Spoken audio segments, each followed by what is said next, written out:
ഹബീബ് നബി മുഹമ്മദ് മുസ്തഫ സല്ലല്ലാഹു അലൈഹി വസല്ലമ തങ്ങൾക്ക് സമർപ്പിച്ചു കൊടുത്തു എന്നത് മൂന്നാമത്തെ സ്വഭാവ ഗുണം. പുന്നാര റസൂലുള്ളാഹി സല്ലല്ലാഹു അലൈഹി വസല്ലമ തങ്ങളെ സ്വർഗ്ഗത്തിൽ കേട്ട കാൽച്ചുവട്ടടിയുടെ ഉടമയായ ഉമ്മു സലമ റളിയല്ലാഹു അൻഹാ അല്ലാഹുവിന്റെ സുന്ദര സ്വർഗ്ഗം പുൽകാൻ അവരെ അല്ലാഹു തിരഞ്ഞെടുത്തതില് മൂന്നാമത്തെ അവിടെ സ്വഭാവ ഗുണം എന്തായിരുന്നു എന്നറിയുമോ? തന്റെ ഭർത്താവിന്റെ ദീനാണ് മഹറായിട്ട് അവര് ചോദിച്ചത്. സുന്ദരിയായ ഉമ്മു സലമ റളിയല്ലാഹു അൻഹയുടെ ആദ്യ ഭർത്താവ് മരണപ്പെട്ടു പോയപ്പോ പല ആലോചനകൾ വരികയാണ്. പെട്ടെന്ന് അവർക്ക് മനസ്സിൽ പതിഞ്ഞു പോയ ഒരു ആലോചന മഹാനായ അബൂ ത്വൽഹാ റളിയല്ലാഹു തആല അൻഹുവിന്റെ ആലോചനയായിരുന്നു.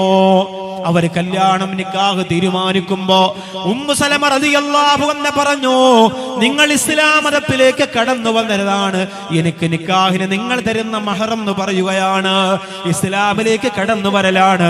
അങ്ങനെ അബൂ ത്വൽഹാ റളിയല്ലാഹു തആല അൻഹു ഇസ്ലാം മതം സ്വീകരിക്കുകയാണ്. ആ പ്രിയപ്പെട്ടവരുടെ ഭർത്താവായി മാറുകയാണ്. ഈമാനിന്റെ ഏറ്റവും വലിയ ഉദാത്തമായ മാതൃകയായി അല്ലാഹുവേ അബൂ സലമ അബൂ ത്വൽഹാ റളിയല്ലാഹു തആല അൻഹു മാറുകയാണ്.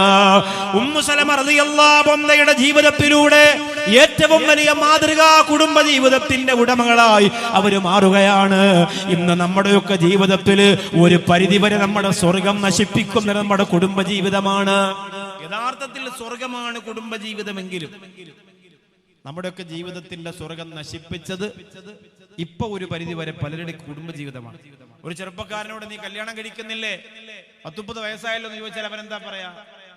ഞാനിങ്ങനെ നല്ലോലെ ജീവിക്കുന്നത് നിങ്ങൾക്ക് കണ്ണുകടിയാണോ എന്നാണ്. എന്ന് പറഞ്ഞാൽ കല്യാണം എന്ന് പറയുന്നത് ഒരു നാശത്തിലേക്ക്, ഒരു പരാജയത്തിലേക്ക്, ഒരു പടുംകുടിയിലേക്ക് ചെന്ന് വീഴുന്ന വീഴ്ചയാണ് എന്നൊരു പറച്ചിൽ മൊത്തത്തിലുണ്ട്.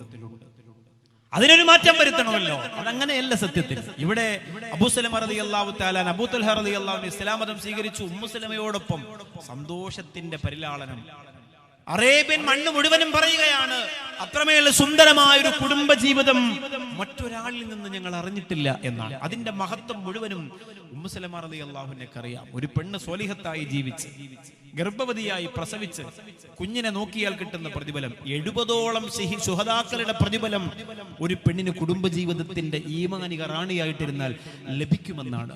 ഫാത്തിമ റളിയല്ലാഹു അൻഹയ്ക്ക് ആരംഭപ്പൂ കൊടുത്ത സാരോപദേശങ്ങളിൽ പ്രസവിക്കുന്നതിന്റെ, ഗർഭം ധരിക്കുന്നതിന്റെ, കുഞ്ഞിനെ വളർത്തുന്നതിന്റെ, മുലയൂട്ടുന്നതിന്റെ, കുഞ്ഞിന്റെ തലയിൽ എണ്ണ തേച്ചു കൊടുക്കുന്നതിന്റെ, വസ്ത്രമലക്കി കൊടുക്കുന്നതിന്റെ ഒക്കെ പ്രതിഫലത്തെ എഴുതിയിട്ട് അക്കമിട്ട് പറഞ്ഞു കൊടുക്കുന്നുണ്ട് അല്ലാഹുവിന്റെ റസൂൽ നബി മുഹമ്മദ് മുസ്തഫ സല്ലല്ലാഹു അലൈഹി വസല്ലമ തങ്ങൾ. ഇവിടെ നമ്മുടെ കുടുംബജീവിതത്തിൽ സംഭവിക്കുന്ന വലിയ വലിയ അപകടങ്ങൾ. ഇപ്പോ പലരുടെയും മക്കൾ കല്യാണപ്രായം എത്തിയിട്ടുണ്ട്.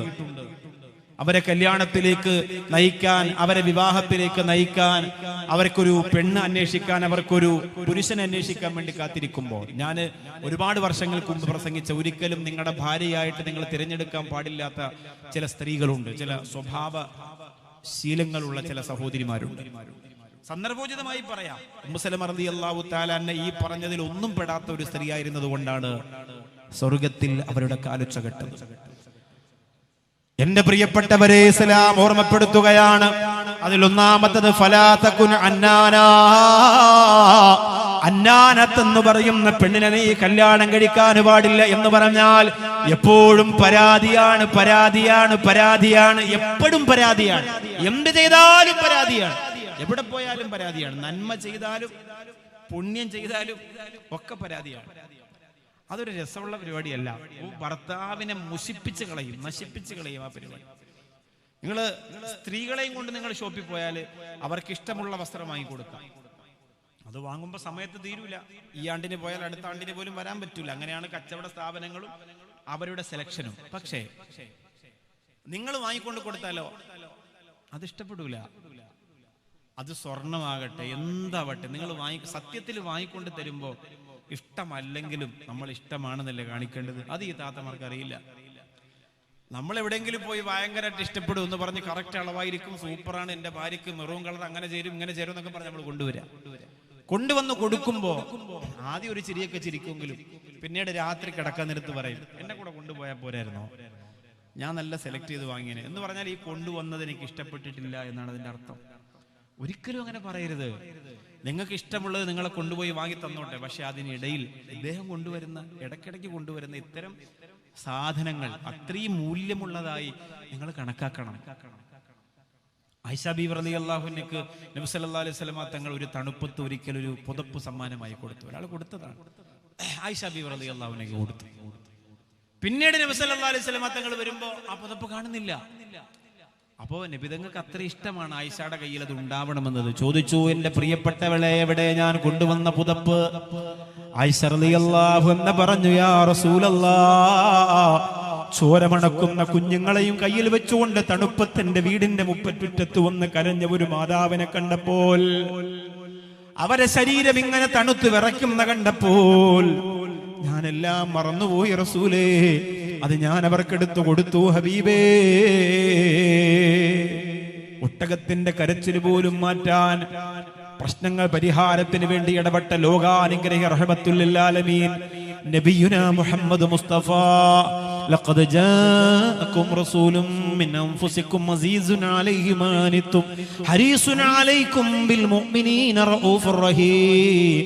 ആ മുത്തുളി ദീപം നബി മുഹമ്മദ് മുസ്തഫ സല്ലല്ലാഹു അലൈഹി വസല്ലമ തങ്ങൾ ആ സംഭവം കേട്ടപ്പോൾ സന്തോഷിച്ചു എങ്കിൽ, എന്റെ പ്രിയപ്പെട്ടവരെ, ഭർത്താവ് വാങ്ങിക്കൊടുക്കുന്ന ഭാര്യക്കും ഭാര്യ വാങ്ങിക്കൊടുക്കുന്നത് ഭർത്താവിനും അത്രത്തോളം വിലമതിക്കാവുന്നതിനപ്പുറമാണ്. അതുകൊണ്ട് എപ്പോഴും പരാതി പറയുന്ന പെണ്ണിനെ കല്യാണം കഴിച്ചാൽ ആ കുടുംബത്തിന് സമാധാനമുണ്ടാവില്ല.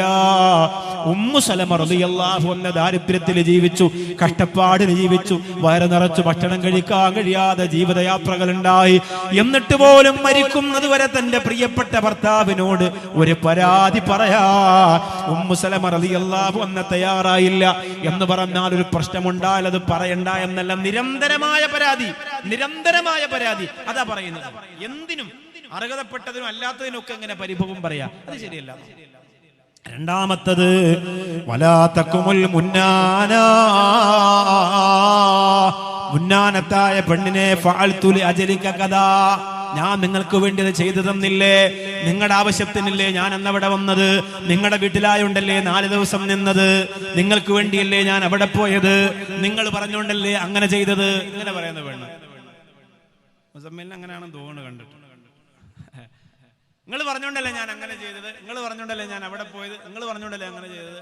ഇത് പിന്നെ വലിയ കുഴപ്പമില്ലാത്തതാണ്. വൈദ്യരായതുകൊണ്ട് മരുന്ന് കലക്കി സെറ്റാക്കും എന്തെങ്കിലും പ്രശ്നം ഉണ്ടെങ്കിൽ. പിന്നെ ഇപ്പൊ ഇൻസ്റ്റയിലുള്ളത് കൊണ്ട്, ആ ഇൻസ്റ്റയിൽ ഭയങ്കര അറിയിച്ചുള്ള ആളാ, ഭയങ്കര ആളാ, സെലിബ്രിറ്റിയാ, ചെറിയ ആളൊന്നുമല്ല. നമ്മളൊരു യാത്ര പോയിരുന്നു ഒരുമിച്ച്. ആ യാത്രയിലാണ് ഇദ്ദേഹത്തെ ഞാൻ പരിചയപ്പെടുന്നത്.